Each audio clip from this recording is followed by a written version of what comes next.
Hello দর্শক, আসসালামু আলাইকুম। Welcome back to my channel. আজ আমি আপনাদের তৈরি করে দেখাবো আটা দিয়ে খুবই লোভনীয় একটি নাস্তার রেসিপি। আশা করছি আমার আজকের রেসিপিটা আপনাদের খুবই ভালো লাগবে, আর ভালো লাগলে চ্যানেলটি সাবস্ক্রাইব করে রাখবেন আর ভিডিওতে একটি লাইক দিবেন।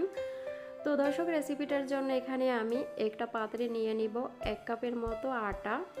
তবে আটার পরিবর্তে কিন্তু এখানে ময়দাও নিতে পারেন।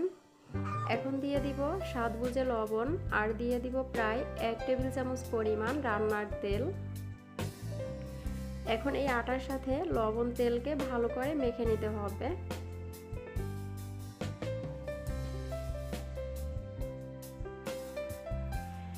এভাবে মেখে নেওয়ার পরে এখানে আমি নরমাল পানি দিয়ে একটি ডো তৈরি করে নেব।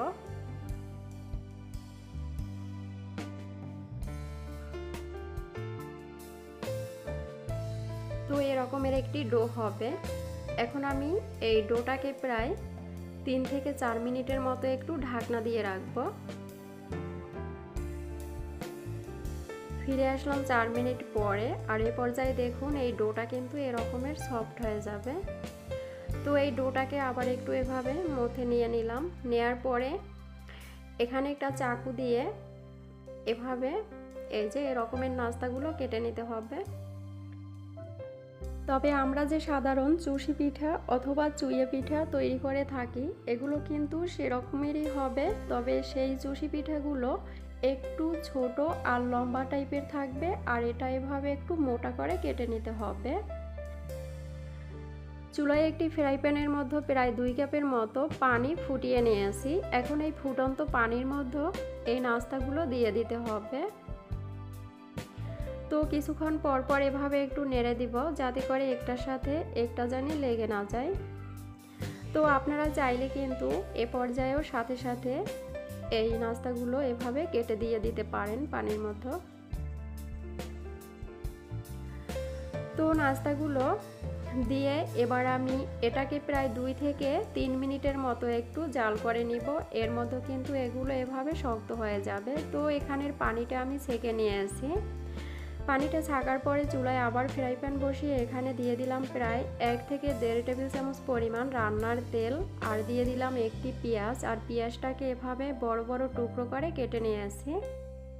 পেঁয়াজটাকে কিছুক্ষণ নেড়ে একটু ভেজে নেব।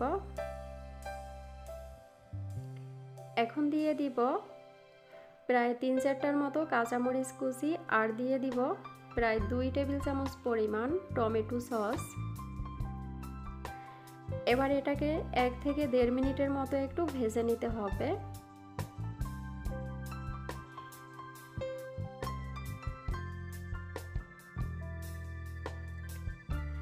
এবার দিয়ে দিব সয়া সস সামান্য পরিমাণে, দিয়ে দিব ভিনেগার প্রায় 1 টেবিল চামচ পরিমাণে, স্বাদ বুঝে লবণ, আর দিয়ে দিব কাশ্মীরি লঙ্কার গুঁড়া।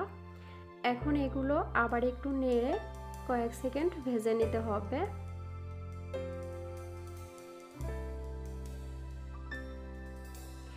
এবার দিয়ে দিব পাস্তাগুলো। এবার পাস্তাগুলো দিয়ে ভালোভাবে এই মশলার সাথে নেড়ে মিশিয়ে নেব।